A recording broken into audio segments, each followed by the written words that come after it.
প্রায় পৌঁছে গেছি আমাদের আজকের গন্তব্যস্থল মইনপাট, ছত্তিশগড়।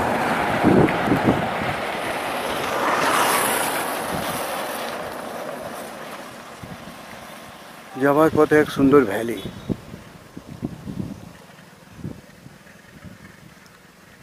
এই মইনপাট জায়গাটায় তিব্বতী কালচারের একটু প্রাধান্য আছে।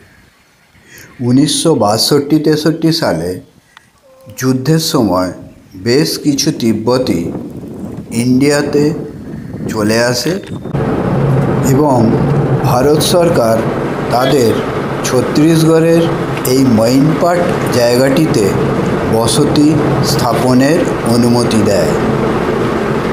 তিব্বতীরা তাদের উপনিবেশ গড়ে তোলে এই মইনপাটে।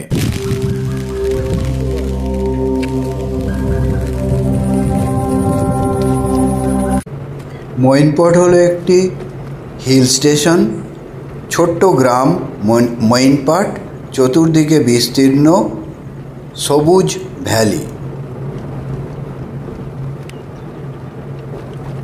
অবশেষে আমরা প্রবেশ করলাম মইনপাটে ছত্তিশগড় ট্যুরিজমের কর্মা এথনিক রিসর্ট।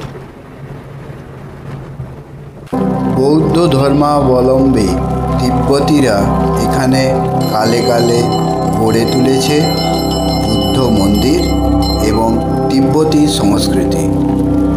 এই বৌদ্ধ মন্দিরটি হল মইনপাটের সবথেকে প্রাচীন বৌদ্ধ মন্দির।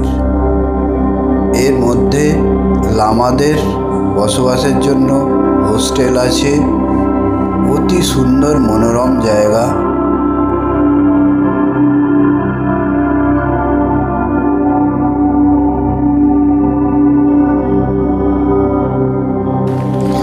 বৌদ্ধদের প্রার্থনা চক্র, আর এটা হলো ছোট চড়তেন প্রদীপ জ্বালানোর জন্য। শান্ত পরিবেশ, চতুর্দিকে টাঙানো আছে বৌদ্ধদের শান্তি পতাকা।